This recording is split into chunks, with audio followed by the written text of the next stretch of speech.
Hello and I welcome you to Vigyan recharge. भैया NASA वाले दबादब खर्चे के पर्चे भर रहे हैं, यानी स्पेस में कुछ बड़ा करने वाले हैं। तो क्या है आखिर खबर, चलिए पता करते हैं। भैया नासा वाले $850,000 खर्च करके एक थैला, बोले तो बैग खरीद रहे हैं। आखिर ये थैला इतना महंगा क्यों है और ये किस काम आएगा? तो जी इससे जुड़ी हुई खबर आई थी 5 सितंबर को मार्केट में, और नासा वाले इस थैले यानी बैग का इस्तेमाल करके स्पेस में फैले हुए कूड़े करकट, बोले तो डिब्री को साफ करने के लिए खर्चा करने वाले हैं। अब क्योंकि ये बैग स्पेस में फैले हुए कूड़े करकट को साफ करेगा, यानी डिब्री को इकट्ठा करेगा और उसके बाद ग्रेवयार्ड ऑर्बिट की तरफ धकेल देगा, इसलिए ये बैग इतना महंगा है। अब इससे पहले कि हम आगे बढ़ें, जरा ग्रेवयार्ड ऑर्बिट के बारे में भी जान लेते हैं। तो देखो जी, ये है ग्रेवयार्ड ऑर्बिट। अब इसे ग्रेवयार्ड ऑर्बिट क्यों कहा जाता है? जब भी हमारी धरती से कोई रॉकेट या सैटेलाइट छोड़ा जाता है तो उसका काम खत्म होने पर या तो उस सैटेलाइट को वापस धरती की तरफ खींच लिया जाएगा या फिर उसे आउटर स्पेस में धक्का दे दिया जाएगा, और ये जो आउटर स्पेस वाली ऑर्बिट है इसी को ग्रेवयार्ड ऑर्बिट कहते हैं। अब आप ये सोच रहे होंगे कि इतनी दूर बैठकर हम सैटेलाइट को बाहर की ऑर्बिट में कैसे धक्का देते होंगे।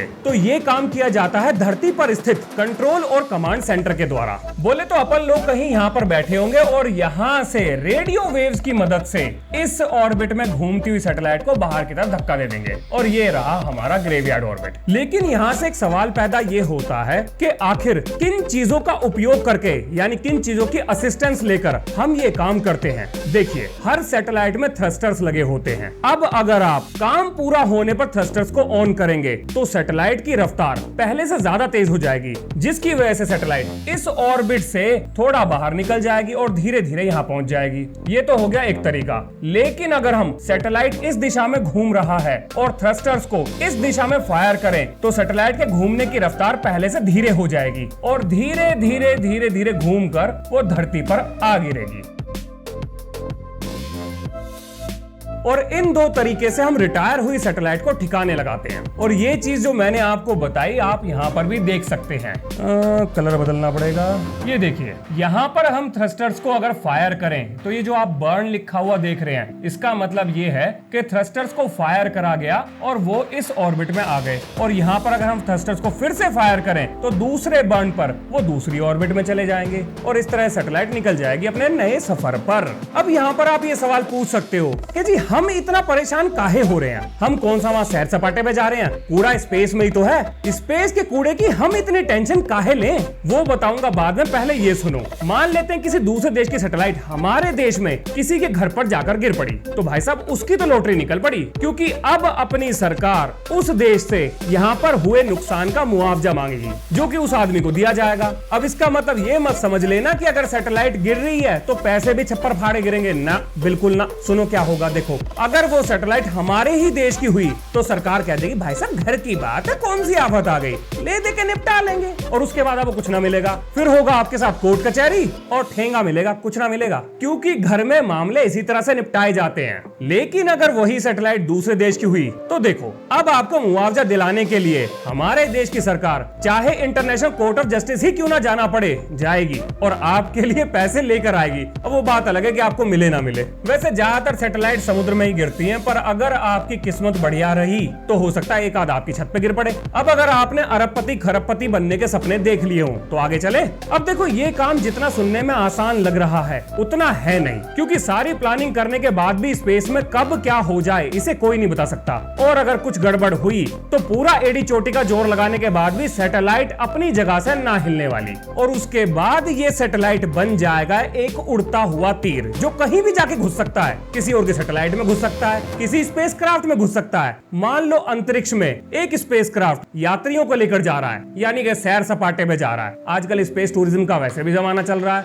उसके अंदर घुस गया तो कहीं भी घुस सकता है, कुछ भी हो सकता है। या हो सकता है ये आवारा सैटेलाइट किसी और सैटेलाइट को ले डूबे, या फिर अपने ही जैसी किसी और आवारा सैटेलाइट के साथ जा टकराए और छोटे छोटे टुकड़ों में बदलकर अब मचाएगी तबाही। अब देखो, क्योंकि ये छोटे छोटे टुकड़ों में बदल चुके हैं तो ना तो ये आंखों से दिखाई देंगे और ना ही किसी उपकरण से पकड़े जाएंगे, और उसके बाद मचाएंगे जम के उत्पात। अब यहाँ पर एक सवाल आता है कि आखिर इस सफाई अभियान की ठेकेदारी भैया नासा वालों ने ही क्यों उठा रखी है? बाकी देशों की भी तो कुछ जिम्मेदारी बनती है ना, वो पैसे खर्चे क्यों नहीं कर रहे हैं? तो भैया देखो बात बड़ी सीधी सी है, जिसने सबसे ज्यादा कूड़ा फैलाया वही कूड़े को साफ करेगा। पूरी दुनिया में जितनी भी सैटेलाइट है, रुको एक मिनट नंबर चेक करके बताता हूँ। हाँ जी, तो 2023 के डाटा से जो नंबर पता लगा है वो है 7,700 कुछ सैटेलाइट, जिसमें से 5,500 कुछ सैटेलाइट अमेरिका की है, मतलब नासा वालों की है। तो जिम्मेदारी भी सबसे ज्यादा उन्हीं की बनती है, क्योंकि आखिर ये कूड़ा उन्हीं लोगों की वजह से फैला है। और अपने यहाँ तो कहावत भी है, जो रायता फैलाएगा वही समेटेगा। तो 75% सैटेलाइट अमेरिका की है, तो अब उसी की जिम्मेदारी है कि सफाई अभियान के लिए पैसे भी वही खर्च करे। तो अब जानते हैं नासा वालों ने ये लंबा चौड़ा चेक किसके नाम पर काटा है। तो भैया इस कंपनी का नाम है ट्रांस एस्ट्रा, और इसका काम था स्पेस में उड़ रहे छोटे छोटे कंकड़ पत्थरों को इकट्ठा करना। बोले तो इन्होंने सीला था एक थैला, जो कि इन कंकड़ पत्थर जिन्हें हम एस्टेरॉयड बोलते हैं उनको इकट्ठा करके धरती पर लेके आ रहा था। अब नासा वाले इस काम से बड़े इंप्रेस हो गए, तो उन्होंने सोचा अरे यार अगर ये कंकड़ पत्थर इकट्ठा कर सकते हैं तो स्पेस से कूड़े को भी इकट्ठा कर सकते हैं, चलो इनसे बात करते हैं। लेकिन उससे पहले मैं आपको आगे की बात बताऊं। आप मेरे से ये पूछ सकते हो कि आखिर ये लोग कंकड़ पत्थर इकट्ठा कर क्यों रहे थे? तो देखो भैया, स्पेस में फैले हुए पत्थर अलग अलग धातुओं से बने हैं, और ये धातु ज्यादा से ज्यादा तापमान से लेकर कम से कम तापमान के संपर्क में आता है। और ऐसी परिस्थितियों में इसके अंदर आने वाले बदलाव हमें नए नए मटेरियल पर हो रहे प्रभावों के बारे में जानकारी देती है। पहली चीज तो हो गई है। दूसरी चीज, अगर कोई रेयर मिनरल हमारे हाथ लग जाए,